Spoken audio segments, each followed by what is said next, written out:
ये मूवी है दो स्टूडेंट्स की जो कई महीनों के लिए एक आइलैंड में फंस जाते हैं और हम देखेंगे कि वो दोनों उस आइलैंड में क्या क्या कांड करते हैं। तो मूवी की शुरुआत में हम एमिलाइन नाम की एक लड़की को देखते हैं जो बहुत ही इंटेलिजेंट और अपने क्लास की बहुत ही खूबसूरत लड़की होती है।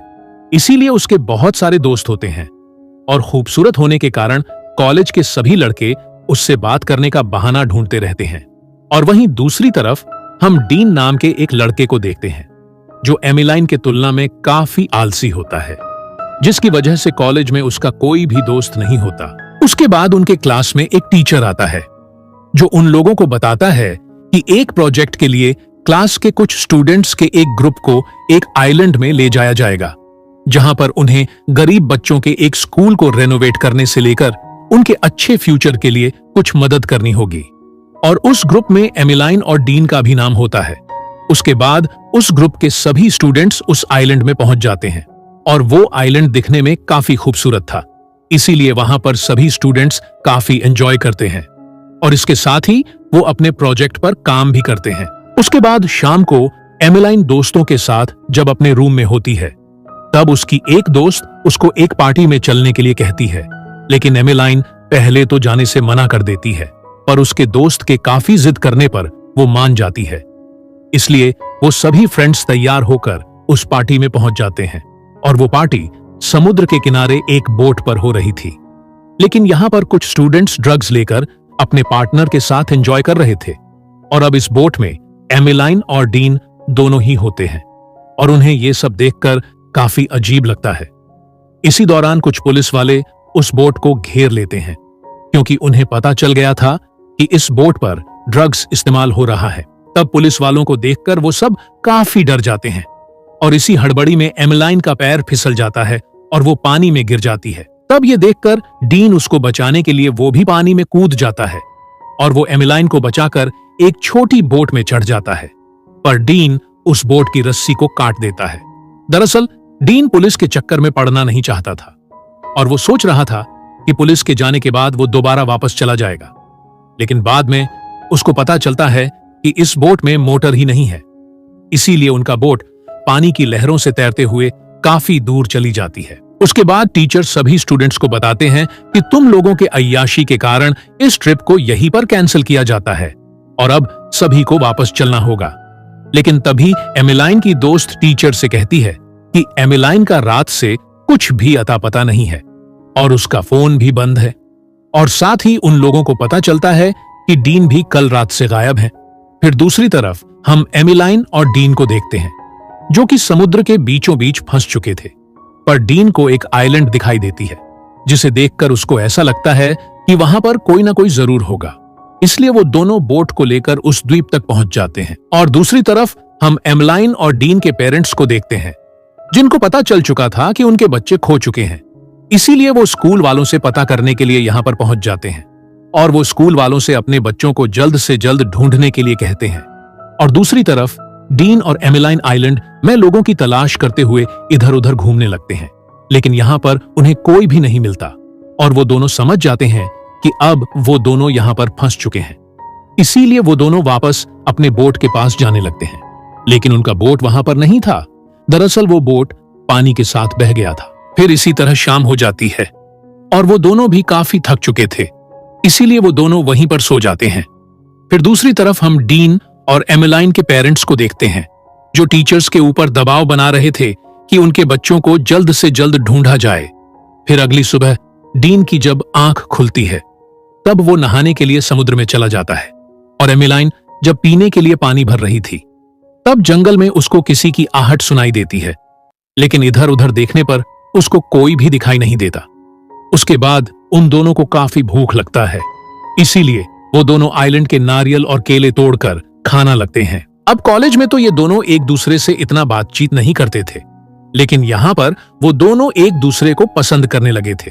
और दूसरी तरफ पुलिस वालों को लगता है कि वो दोनों अब मर चुके हैं क्योंकि उनको गायब हुए 1 महीना हो चुका था, इसीलिए अब सिर्फ उनके डेड बॉडीज को तलाश करने का फैसला किया जाता है।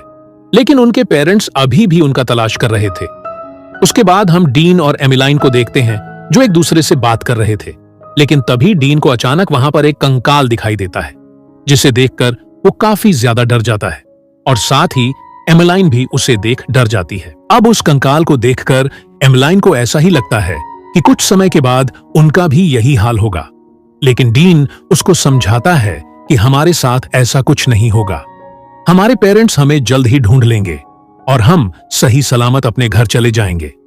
अब डीन की बातें सुनकर एमेलाइन को थोड़ा अच्छा लगता है और बातों ही बातों में वो दोनों एक दूसरे के करीब आ जाते हैं और किस करने लगते हैं।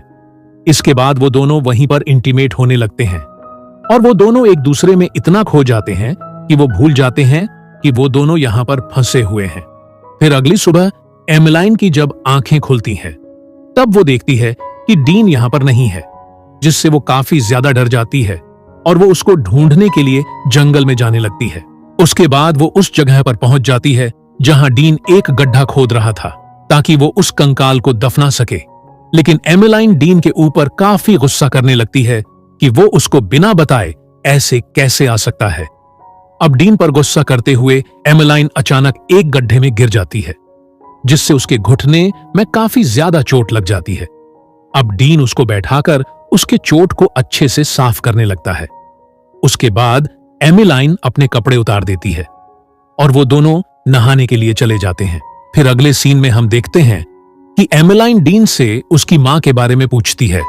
तब वो उसको बताता है कि मेरी मां अब इस दुनिया में नहीं रही और वो अपनी मां के मरने का कारण खुद को ही मानता है, क्योंकि बचपन में उसकी गलती की वजह से ही उसकी मां की मौत हो गई थी। इसीलिए वो बचपन से ही अकेला रहना पसंद करता है और साथ ही वो अपनी मां के अंतिम संस्कार पे भी नहीं जा पाया था। इसीलिए वो इस कंकाल को दफनाकर अपनी मां को याद कर रहा था।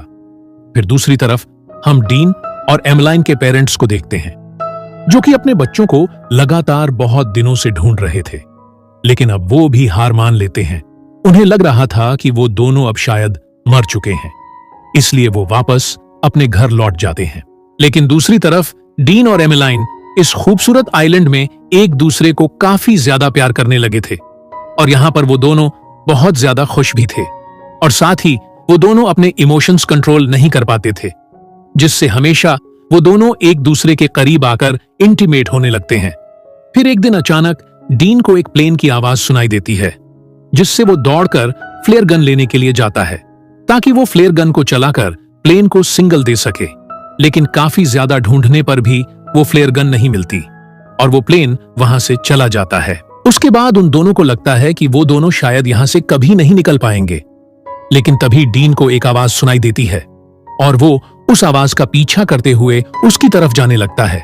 पर वहां जाकर उसको पता चलता है कि ये आवाज एक ब्लैक पैंथर की है, जिसे देखकर डीन काफी ज्यादा डर जाता है और तेजी से वहां से भागने लगता है। अब वो ब्लैक पैंथर भी उसका पीछा करने लगता है। फिर एमेलाइन को भी जब ये आवाज सुनाई देती है, तब वो डीन को ढूंढने के लिए जाने लगती है। लेकिन जब वो डीन के पास पहुंचती है, तब वो देखती है कि डीन ने उस ब्लैक पैंथर को जान से मार दिया है। उसके बाद वो दोनों रहने के लिए बांस का एक घर बनाने लगते हैं, क्योंकि उन दोनों को एहसास हो चुका था कि अब वो दोनों यहां से कभी निकल नहीं पाएंगे। फिर दूसरी तरफ हम उनके माता पिता को देखते हैं, जो आज भी उन्हें काफी ज्यादा मिस कर रहे थे। अब डीन और एमेलाइन जब आराम कर रहे होते हैं, तब ऊपर से एक बोतल गिरती है। जब ये दोनों ऊपर देखते हैं, तब उन्हें पता चलता है कि एक बंदर उनका सारा सामान लेकर पेड़ पर चढ़ गया है और उसके हाथ में वो फ्लेयर गन भी होता है। तब वो दोनों उस बंदर से फ्लेयर गन को नीचे फेंकने का इशारा करते हैं, लेकिन वो बंदर उस फ्लेयर गन को नीचे नहीं फेंकता। तब एमेलाइन उस बंदर को केले का लालच देने लगती है, जिससे वो बंदर उस फ्लेयर गन को नीचे फेंक देता है। फिर थोड़ी देर बाद वहां से एक प्लेन गुजरने लगती है, जिसकी आवाज सुनकर वो दोनों बाहर आते हैं और उस फ्लेयर गन को चलाते हैं, जिससे हेलीकॉप्टर में बैठे लोग उनको देख लेते हैं और उनको बचा लिया जाता है। उसके बाद जब वो लोग एयरपोर्ट पर पहुंचते हैं, तब उनके पेरेंट्स और उनके काफी सारे दोस्त उनको रिसीव करने आते हैं। अब एमेलिन के दोस्त उसको घेर लेते हैं, जिससे डीन अकेला रह जाता है। उसके बाद डीन अपने पिता के साथ घर आ जाता है। फिर रात को डीन एमेलाइन से मिलने के लिए उसके घर जाता है, लेकिन एमेलाइन उससे अच्छे से बात नहीं करती और उसको करीब आने से भी रोकती है। फिर वो डीन से कहती है कि मेरे घर आने की खुशी में मेरे पेरेंट्स ने एक पार्टी दी है, इसीलिए कल तुम पार्टी में जरूर आना। फिर अगले दिन पार्टी में डीन पहुंच जाता है, पर वो देखता है कि एमेलाइन अपने दोस्तों के साथ ही बिजी है और वो उसको इग्नोर कर रही है, जिससे उसको काफी बुरा लगता है और वो फिर से अकेले रहने लग जाता है। पर एक दिन एमेलाइन को अपनी गलती का एहसास हो जाता है, इसलिए वो डीन को मनाने के लिए उसको कॉल करने लगती है, लेकिन इस बार डीन उसको इग्नोर कर देता है। फिर अगले सीन में हम देखते हैं कि स्टूडेंट्स की प्रॉम्प्ट पार्टी चल रही थी, जहां पर एमेलाइन भी होती है, और दूसरी तरफ डीन को देखते हैं जो अब भी एमेलाइन को भुला नहीं पा रहा था, इसीलिए वो तैयार होकर उस प्रॉम्प्ट में जाता है। तब एमेलाइन उसके पास जाकर उसको किस करती है और वो दोनों फिर से एक साथ आ जाते हैं, और इसी के साथ ये मूवी यहीं पर खत्म हो जाती है।